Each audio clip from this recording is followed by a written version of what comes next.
Hi, guys. Happy Tuesday and welcome to Dharma Talk with Rabia Elahi. I am Rabia Elahi and I'm a psychotherapist based out of Houston, Texas. For any of you that are joining for the first time, the word Dharma can mean many things. It can be a purpose, your purpose. It can be right action or doing the right thing. And I created Dharma Talk so that I can share with you right and true information that I've had the privilege of having access to through education, life experience, reading, things that, a lot of us are not aware of. So I've had that privilege. And so I want to share that with you because my number one priority, always, my number one intention is that I'm of service to you and that I add to your awareness in some way. And I think that when we're informed, we have the opportunity to make better choices. And making better choices usually ends up improving our personal life and our functioning in society, in the community, in our families. We become healthier in mental and emotional ways and happier. And with increased happiness, we generally have increased kindness. And I think kindness is one of the things that we've been missing a lot in the last few years. I wanted to do today's episode on Masala and mental health issues in the South Asian community. And by South Asian, I mean those of us from Indian background or Pakistani or Bangladesh. A lot of the countries in that area, we are considered South Asian or Desi. And I like the word masala because it's a combination of spices. And I think as human beings, we're all a combination of many different things. And we can always adjust the amount of something in our own masala recipe. So having said that, the main reasons I wanted to bring this to you was, number one, I'm South Asian myself. I'm a first generation immigrant from Pakistan. I've had my own difficulties with anxiety and depression, and at times acute stress responses. And I want to take away the stigma of admitting and also seeking help. I sought help. I was able to do that even against the family culture. And it has helped me tremendously. I continue getting help to this day with psychotherapy and medication. So I want to normalize that. It is like taking care of your heart or your diabetes or a broken arm. I wanted to make it like that. In the last few years, I have had more clients who are South Asian, and they've talked about what they're going through, either individually or in their families' homes, in the culture. And they say it with shame, like, oh, I'm depressed, or, oh, I'm so anxious, I can't sleep, I'm eating too much or not eating enough. And there's such a sense of shame, as if they're weak-minded or they're imagining things or the family's not supportive. So I really wanted to make this conversation something that will increase our awareness and hopefully take away some of the stigma. So I have invited two very, very special guests today as my guests, and I think they will be able to add much more from their own experience, professional and otherwise. First, Dr. Zishan Samiaddin. She is a board certified psychiatrist practicing in the Houston area since the early 90s. Dr. Samia, or as we call her, Dr. Sammy, graduated from Gandhi Medical College in Hyderabad, India, and she completed a residency in adult psychiatry from UT Medical School in Houston. And Dr. Sammy was a chief resident in her final year of residency there. She then matriculated with a fellowship in psychosomatic medicine and liaison psychiatry from the Baylor College of Medicine at St. Luke's. So I want to say she'll explain what psychosomatic is. That'll be one of the questions I'll ask her. And she was recruited as the medical director of psychiatry and substance abuse services at Thomas Street Clinic with a concurrent faculty position appointment at Baylor College of Medicine. And Dr. Sammy has been in a private practice since the late 90s, for any of you needing a psychiatrist. Saima Hussaini is a licensed professional counselor and supervisor with the state of Texas. She received her Bachelor of Arts degree in communication from Texas A&M University in College Station, and her Master of Arts degree in educational counseling from the University of Phoenix in Phoenix, Arizona. After completing her graduate degree in Arizona, Saima was also certified as a K through 12 school guidance counselor in Phoenix. And she had the opportunity to work in the middle school system, in middle school age groups. When she moved back to Houston, Saima was also in Houston. She enrolled at the University of Houston to complete further studies in psychology, counseling psychology, and human behavior. Saima has over 10 years of experience. She is also in private practice with Hope and Harmony Therapy, where she works primarily with adults and couples, and I think families too. Saima's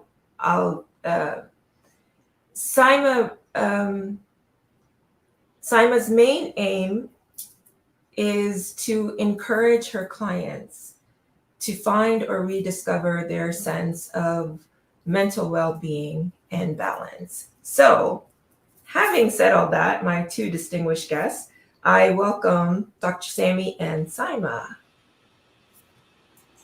Hi, everyone. Hey, everybody. Thank you. Did I leave anything out? I think you did a fine job. Yeah. You did a fine job. Dr. Samir, then before we start, I want to touch on that psychosomatic. Can you explain that a little bit? All right. So psychosomatic is sort of self-explanatory. Mm-hmm. I challenge anyone to negate the idea that the brain is a part of the human body.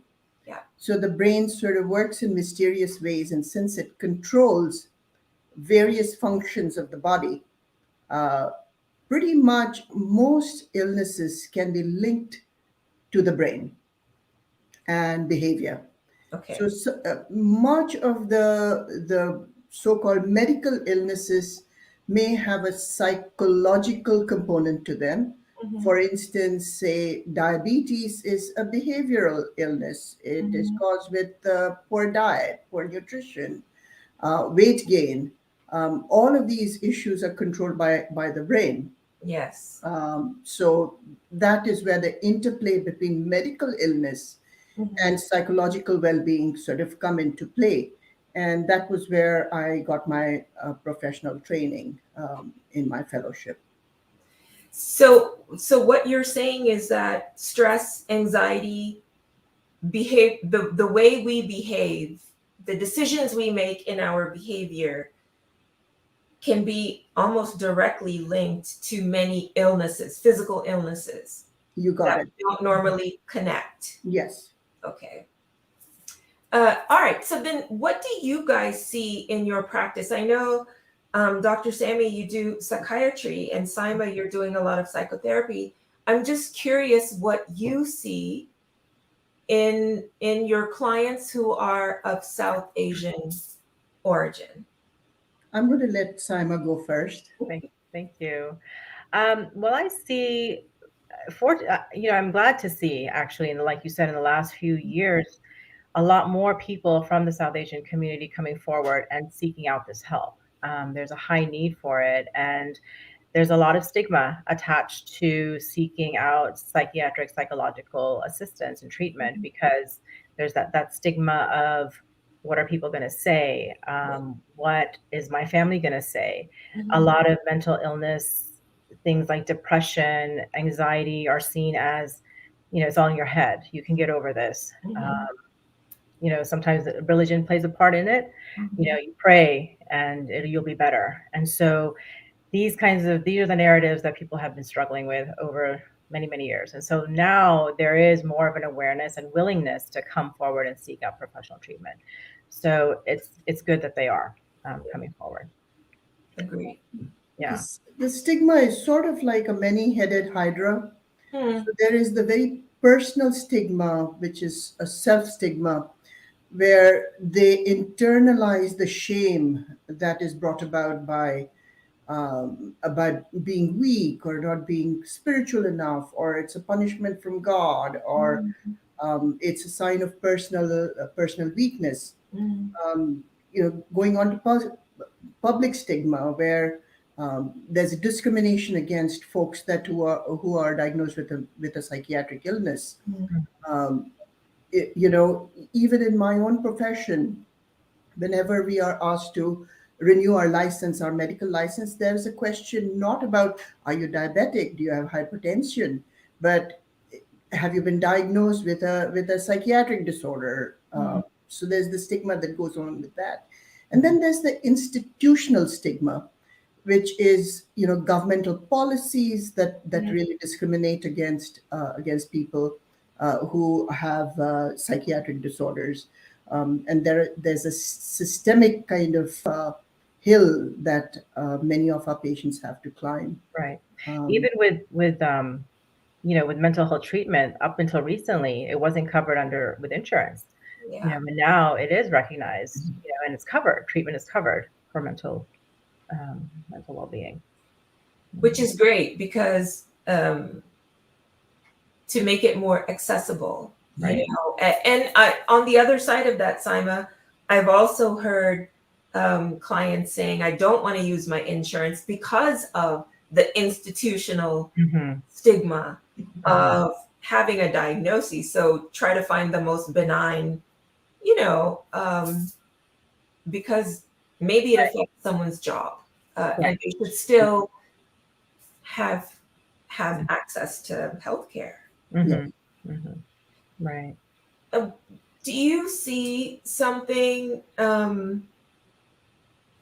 different, like additional factors that can play in, or what are some of the most common factors that sort of play in to depression and anxiety, or are those the things you see most often? Depression, anxiety, a lot of family dynamics, communication issues, marital issues in the community that people are coming forward with more so now. Generational differences between parents that have migrated here and the kids being raised here, those cultural differences. They're being raised. Sorry, you broke up just a little bit. You were saying marital issues, and then it froze a little. When parents that have migrated from their homeland to the U.S. or the U.K. or some Western country, and that cultural difference, that generational difference, where the parents have a certain mindset. The kids are growing up here where they're being, they're exposed to individuality, to speak their voice, talk about emotions, whereas typically or stereotypically, culturally in South Asian cultures, we're told or we're taught to, you don't talk about it. You maybe brush it under the rug, or you pray about it, or you don't want to bring it to light because of that shame that Dr. Samyuddin was mentioning. So there's that discrepancy, that there's a lot of that confusion, like, what do I do with this? I don't know where to go. And so luckily now they're coming to mental health professionals, therapists, and trying to figure that out for themselves. Yeah, when you Yeah. mentioned the word masala, it put me in mind of the values that we are, being South Asian myself,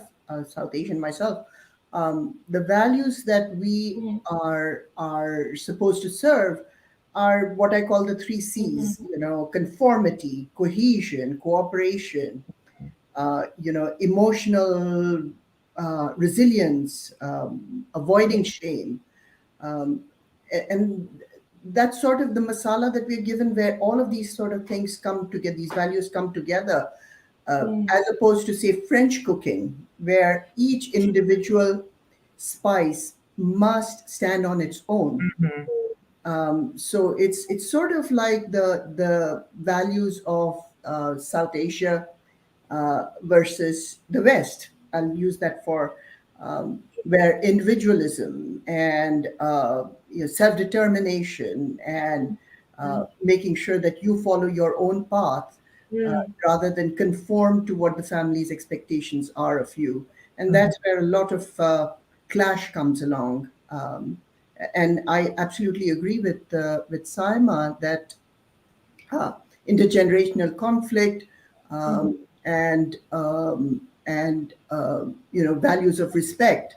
It was interesting. I have ran into a young man, 7, 8 year old kid, who asked me, we are asked to respect our elders. Isn't it unfair that the elders don't respect us back? You know, I don't believe that a child that was raised in India or Pakistan would ever have that kind of a thought at 7 years of age. Not at all. Where the conflict and the rub kind of comes along. Right.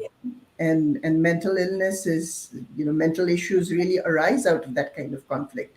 So thank you for bringing that issue up, Saima. It's a big one. Right. And on that note, Dr. Sami, what you said about the respect, I hear that a lot too, where the younger generation, they say, well, I'll give respect if I get respect, Exactly. which is, very something that they really grew up with. And the difference, I think, is, for South Asian communities and families to maybe explain to the kids, and I heard somebody talk about this once before, where they gave the example of giving respect versus being respectful to your elders. And I think they don't see the difference in that, the younger generation maybe. Whereas you can, if, for example, if you have a teacher, you might not like the teacher. You might not agree what they do and how they behave, and you might not like them at all, but you'll still be respectful. You're not going to be abusive in language or derogatory or anything. You're going to continue to be respectful to a teacher. More than likely you will be, right? In most cases.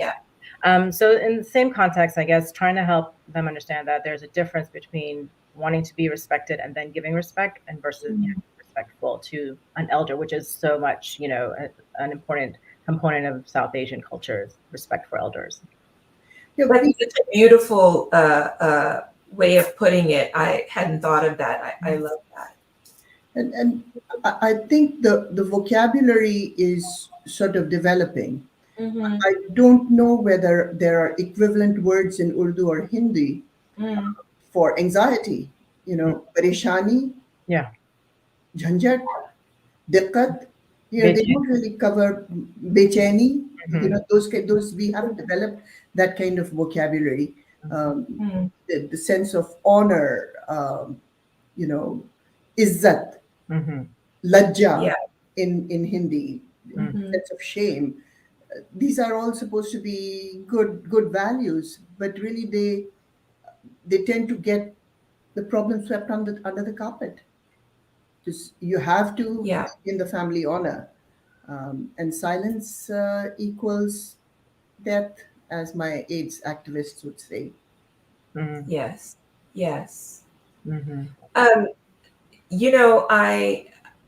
I think about my family came here in the early 70s, so we were like, I think, one of the earlier families to come here, and we didn't really know any other Pakistani and Indian families. And but as the community grew, I thought what was just a culture in my family, which is you better get straight A's, you better be well behaved, and you have to be at the top of your class and number one, and all of that, become a doctor. I heard that more and more, where that's just the accepted thing. Someone sent me a meme today, my brother actually, that had Will Smith slapping Chris Rock, saying that, this is a desi parent when the kid does bad in math, and I thought, well, that's not far from the truth. Right. And so there's so much expectation to be put together and mentally strong and represent your culture and your family and your religion a certain way, that maybe we hide how we're really feeling inside. Mm-hmm. Couldn't have said it better, really. When you actually start looking at the risk factors for depression and anxiety or mental health problems in the older generation and look at the youth, they seem to be, some research has shown that social isolation, intergenerational conflict, neglect because of lack of language proficiency amongst the elders are the issues that lead them to get more depressed or anxious and express it in psychosomatic terms. My head hurts, Mm-hmm. my back hurts, my skin is not glowing enough. If you ask, I'll carry it to the opposite extreme and say, does your hair hurt? Oh, yeah, my hair hurts as well. So it's, the vocabulary is not developed enough to express emotional pain. Whereas amongst the youth, the academic pressure that's put to bear on them, their relationships, dating, choosing a partner, Yeah. you know, all these kind of conflicts sort of lead to risky behavior and physical symptoms that are Yeah. often not recognized as symptoms of depression. In psychiatry, we talk in terms of um, physical symptoms we call SIDI caps. So sleep, interest, guilt, energy, psychomotor agitation, suicidal thoughts, appetite, all those things. They may not be expressed in emotional terms in our the older generation. Yeah. Pain may be the way we express psychic pain. Physical pain is the way. Yeah. Mm-hmm. Mm-hmm. Right. Right. Well said. What have you seen as a result of the pandemic? Because there is, a lot of the community lives in like joint family systems where, son, wife, kids live with son's parents and family. And so I'm just wondering if you saw something different during the pandemic. I think people struggled with finding space for themselves, privacy, self-care. I think the mindset is to do for the family, to do for your spouse, to do for your kids, and not really focus on yourself. And then when you have everybody there 24/7, day in, day out for the past 2 years, self-care, there's been no opportunity for that. There's been no way to have any moment or time or space for yourself. Privacy, even in the beginning when the pandemic first hit, people were struggling with telehealth because they didn't have that space to come into an office and talk openly and privately and candidly about whatever they were going through. But people are creative. They found a way to get in their car, drive somewhere in a parking lot, have their session through their car. So that's been something that I've noticed with the pandemic. Yeah, lots of exacerbation of domestic abuse because it's sort of like living in a pressure cooker. Folks that the relationship was tenuous to start out with, and the response is to kind of let's do more of the same. So there was emotional abuse that was going on. It amps up to physical abuse. Lots more of folks relapsing on alcohol and drugs Mhm. after a period of sobriety because you know they weren't able to attend the meetings, and Zoom only came along later. Yeah. So the supports that they had to maintain the sobriety were essentially yanked out from under them. Yeah. Social isolation, Social all isolation, absolutely. kids not being with their peers, sitting in front of a Yes. screen, that's not healthy for anybody. So there's enough. And I wonder if, for kids of immigrant parents, where you have that generational difference and cultural difference, if being at home further exacerbated the double life that often the younger generation, or not even younger, I mean, I was part of that too, where outside the home you have one life and inside the home you have another life. And we're all at home. So Right. that's just half a life, Right. you know? You're often putting on a mask. You Yeah. have to be a certain way when you're at home with your parents and with your families, and you can really maybe be yourself amongst your peers. And Yeah. that was taken away. So it was that constant pressure of, I can't be myself. I can't say what I want to say. Nobody's listening to me. Who can I talk to? Was a Yeah. big issue. Dr. Sammy, what have you seen as far as seeking proper medication or resisting medication? Um, can you talk a little bit about that? You know, I have a hard enough time with convincing my patients to take medications Mm, for the most part with the mainstream American Mm. society, patients coming from there. Um, it's more acceptable, but can you imagine if the way they think of a conceptualized illness, mental illness, mm, in in in the West, and I'll just use that as a loose term. It's depression, anxiety are really characterized as chemical imbalances. So there's mm, something going wrong with your body, and two brain cells not talking to each other, and that downstream effects of uh, appetite problems, energy problems, sleep problems. So that's how the West sort of conceptualizes. It's a very biomedical model. However, the cons- the conceptualization of psychiatric illness in our neck of the woods mm, is more of a generational problem, interrelationship problems, mm, the stress of living in a joint family, the classic sas bahu kind of mm, problems that happen.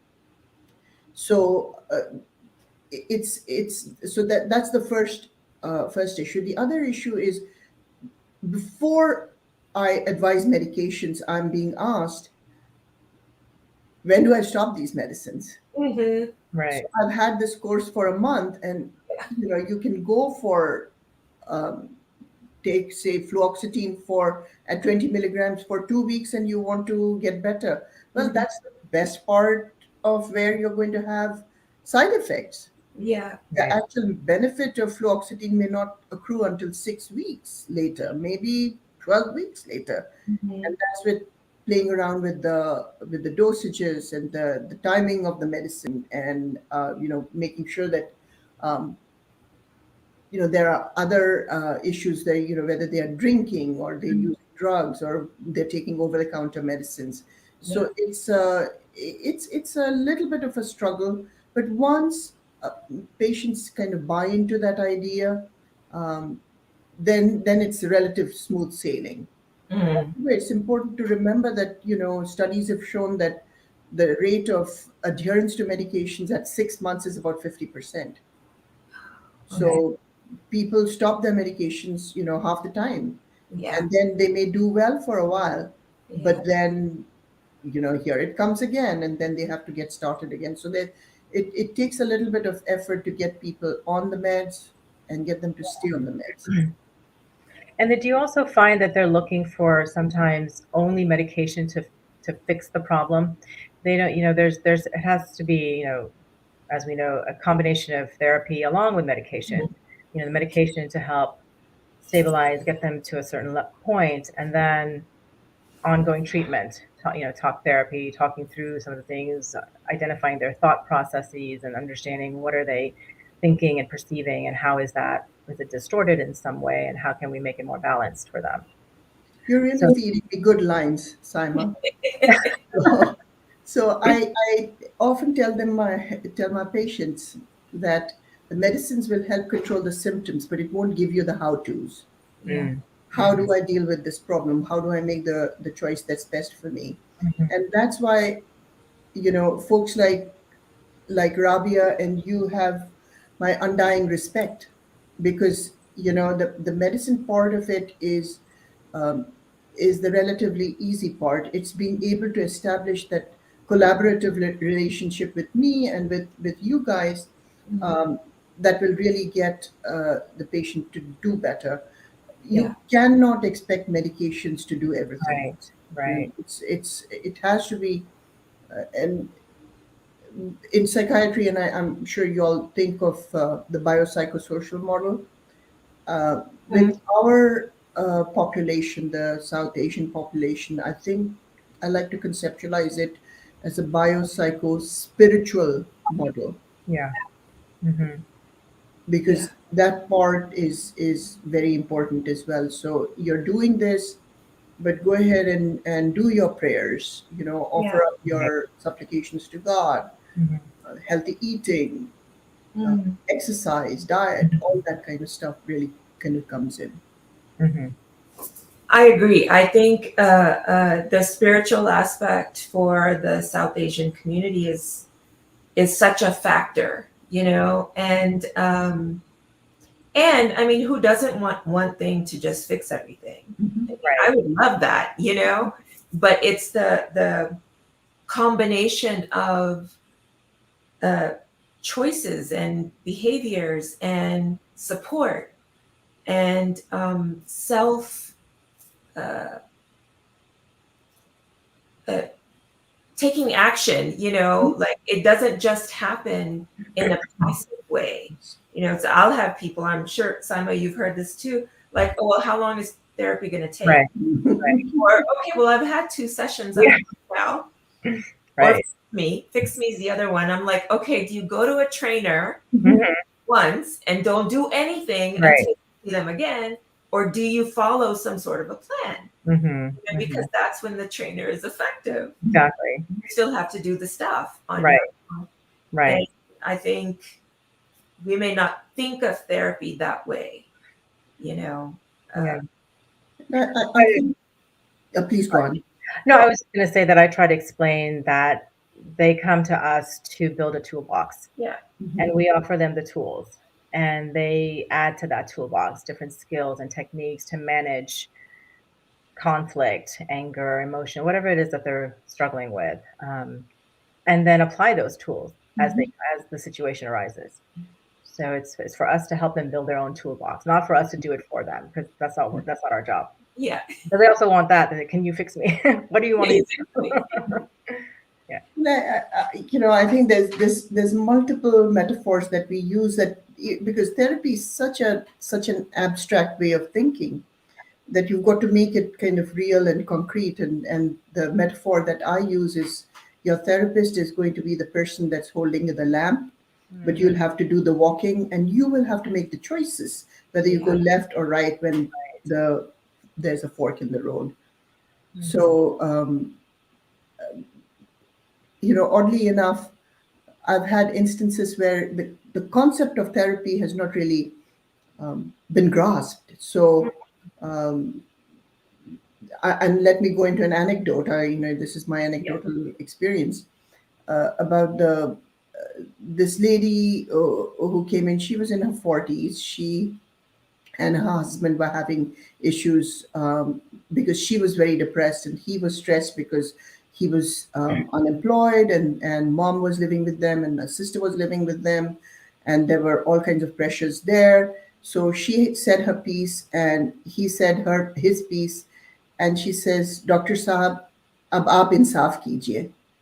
You do justice." Yeah. So, I'm not a judge. I'm Yeah. not going to be making decisions that way. So it was very hard to sort of delineate what my scope of practice was. And this was in my, younger and stupid days, as opposed to my older and stupid days. But you know, Funny. explaining these things is hard. Yeah. Right. It is, and maybe it goes to that analogy of collective versus independent, and um, the way I think, the beauty I think of um, being multicultural, is taking uh, the connections that we build when we live collectively. Something that's missing right now is the sense of we're all in this together. Mm-hmm. And in collective cultures, I think we have that. And so when clients, patients come in, it's not that they feel empowered to shift something in their own lives, which is more of a Western way of thinking. Is like, oh, it's not that everyone does it, but I can change something, because there's still a system, Mm-hmm. usually family and culture, that prohibits or that makes changing self very scary. Like, I will be kicked out of the tribe. Mhm. Right. It's seen as selfishness Yeah. when you Yes, focus on yourself. Yeah. yes, That's the mindset typically. Yes. And that's, I think, what needs to change in South Asian culture and communities, this understanding that it has to start within the individual. If you're not okay, Mhm. it's okay to say, I'm struggling. It's okay to be vulnerable. Yeah. Showing vulnerability is one of the greatest strengths we have, to say, this is where I'm at and I need help, and reaching out. So I think that's a mindset that needs to shift. Mhm. If the problem is not acknowledged, there's nothing that we can True. do Right. about it. Right. Uh, and I applaud our patients that are South Asian, that have the courage and the determination to come in and see folks like us Yeah. and acknowledge that there's a problem. And because rather than the nail that sticks out must be hammered down, uh, Mhm. you know that's the culture that I think we have, which is wonderful things. There's cohesion, there's lack of social isolation, because there's a network of support, which Mhm. is suddenly lost Yeah. when first generation immigrants come here, and they are busy uh, getting employed and fighting poverty and losing the status that they had in the mother country. Mhm. So our patients that have the courage and the determination to seek help with us, I think we have to approach them with from a position of humility and respect. Absolutely. I've seen that more lately, where parents are bringing in young adult kids or the older teenagers, and I tell them that, look, this is so courageous, Mhm. Yeah. and beautiful, and it shows that you're willing to consider your kids over what will people think, Mhm. Right. you know, and then it ends up where the whole family does better, Mm-hmm. and because they're less worried, or the kids understand the parents more, and vice versa. And I think it takes a lot of courage for until we normalize Yes. getting help for things that don't mean that you're bad or being punished, or you have something to be ashamed of, or you're not strong minded enough, or you're just wanting attention. Mm-hmm. um, I've had to explain the importance of tending to postpartum depression, because there can be isolation for the mother, even living in a joint family system, Right. you know, where she's also doing daughter-in-law duties and tending to newborn. Yes. And it's new. It's new to hear of postpartum and what does that look like? And, you know, is my wife just wanting more attention, or is she complaining and being spoiled? Or, you know, there's all these other things that go into it. And I would invite anyone watching or listening to just be a little curious about when people we love complain about their hair hurting, you know, or the aches and pains, or I don't have any energy, or I just can't seem to get out of bed.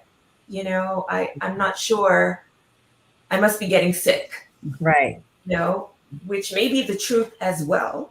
Yes. But the connection of all of that. Right. God has abandoned me. Yes, God has abandoned me. Right. Not listening to my prayers. He's not listening to my prayers. Exactly. There must be a fundamental defect in me, which Right. is What am I doing wrong? I must have done something, you know, that I'm getting punished for. This is yes.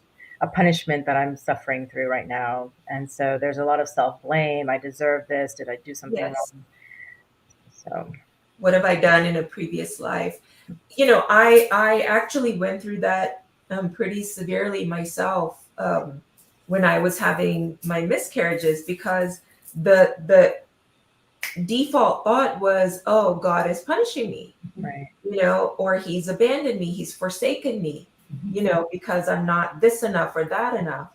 And it's very painful to also feel the spiritual isolation Right. or disconnection, Yes. because family members may say, well, you shouldn't have waited so long, or, you know, we can be quite shaming. Yes. Yes. Well, also in that religious context, you know, we talk a lot of people talk about destiny. Well, this is my destiny. This is what I'm supposed to be going through, and they kind of give into that, and they feel helpless to that destiny or kismat, right? Yeah. But again, you have to recognize that you still have power to make choices. Yes. We can still choose to either fall victim to that destiny, or are we able to do something about it, take action? Yeah, it's sometimes it's important to sort of go back to the basics.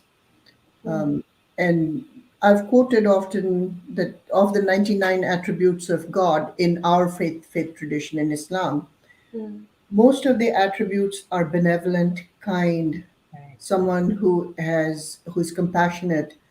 In our faith tradition, also, God is supposed to have the love for us Yeah. equal that of 50,000 mothers. So sometimes from the having a little bit of religious perspective can help negate or address those thoughts. Um, you know, the other I'm kind of jumping around here, so I hope you're sticking with me. It's all faith traditions, many faith traditions, the concept of punishment for Yeah. doing something good.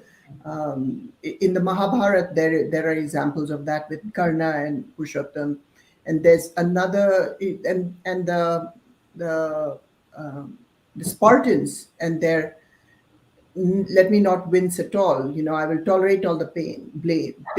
I will, if I don't, then there's something wrong with me. The culture of silence sort of Yes. comes back in again, and being able to speak up about it. You're doing a service by bringing these sort of pulling the curtain on the secrecy that's involved. Yes. Rabia, that's important. Yeah. The secrecy, I think it hurts us because, uh, you know, suffering doesn't make us more spiritual, closer to God. Right. We don't have to suffer, to be good members of the world, or to be good in our family, or to give permission to maybe our kids or the younger generation that things can go wrong and we can change things. Right.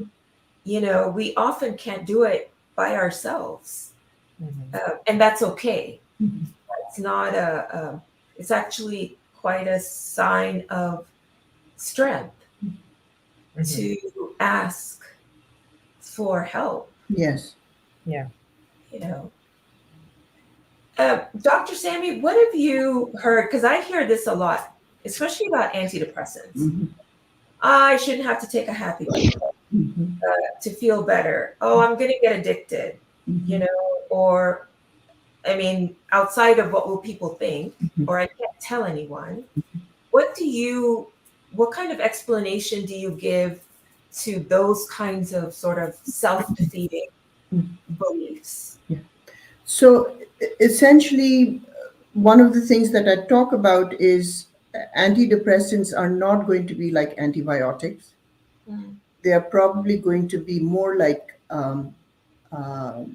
antihypertensives. So you have high blood pressure, you've got to take these medications chronically. Of course, you've got to make the lifestyle changes as well. And the reason why you're able to do the kind of things that you're able to, increase your activity level and do eat better and think happier thoughts is Yes. because the brakes are off, and Yeah. what is the antidepressants are sort of like a gas pedal. You press on it and things sort of start going. The machine sort of starts running. Mm. um, I talk with my patients about how I'm not prescribing these medications in a vacuum. Mm. I'm prescribing these medications so that you're more functional. It's not a question of just being happier. You've Mm. got to become more functional. You've got to be more involved in life. You're going to have to get better relationships. There's going to be less conflict in your life. Your general health will improve with these, because it's a combination of the medications Yeah. along with the therapy that will provide you with the how tos. How do I go about getting my life better? So, and they are not just happy pills. Right. You could take a hit of cocaine and be happy for 2 minutes. Yeah. I wouldn't advise that. Right. No. No. So a lot is, I think, bulk of my time when prescribing medications is psychoeducation. Mm. Yes. And I suspect you do the same thing, both of you and therapists in general, is talk about these are, you'll be making the changes, I'll be helping you along, Right. I'll provide you with the toolbox, you will have to put the cards together, choose your metaphor. Yeah. Right. And a lot of times they come up, they struggle with, it's going to make me a different type of person, or I'm not going to be the same person, Mhm. or the side effects that are often associated Yes. with different medications, because everybody responds differently to the different medications Right. because their own chemical makeup. So I often tell them that, it's important to follow up with your doctor regularly, take Mhm. the medication as prescribed, don't miss doses because Mhm. that doesn't help you. Yeah. Exactly. And really monitoring that. And I also try, when I'm working with families, to help the family understand that if you're seeing behavioral changes, let's say for somebody who's struggling with bipolar disorder, and you see a shift happening, the patient may not recognize that, but the Mhm. family will. Yes. So to take that as not criticism, or it's coming from a place of, bad intent, that if they say, hey, I think we need to go see your doctor, I think you should make an appointment, that's them showing their concern and care, Yes. and really, being mindful of that. Yes. Mhm. I think and again, it's a question of really supporting the patient, because they've taken this huge step in acknowledging that there's a problem and then seeking the help Yeah. when there are so many forces acting against them. Mhm. So being able to get that kind of support from my therapist colleagues Mm. really helps me kind of help the patient, So it's not really a single person. It's a team of people. It does take a village. Yeah. You, Mhm. I mean, you fill that in. Um, you said something. Sorry,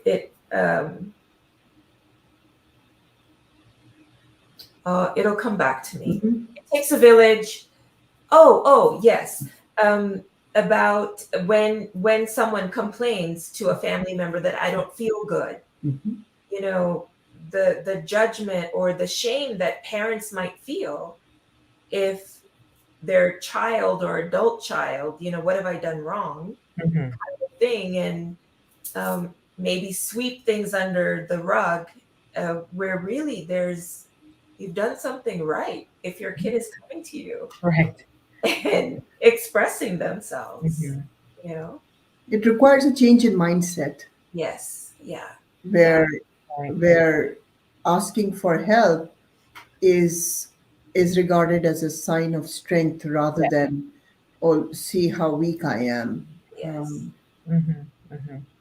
And if children are acting up or acting out, it's not necessarily that they're just misbehaving, Hmm. that they're Buttermese. They're Mhm. they're acting out for there's something going on Yeah. most of the time. It's because they Yes. can't verbalize it. They can't really say it. So it comes out in other forms. That their grades are dropping in school.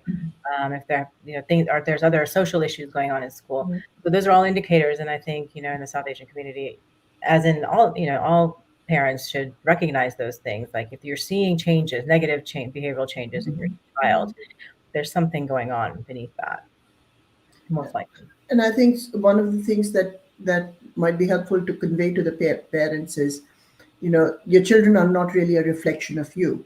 Yeah. What they're doing may have nothing to do with the way you are raising them. Each child is an individual unto themselves, and if they are acting up or they're misbehaving, batamizi, like you said, Saima, Mhm. it may have nothing to do with what you are doing.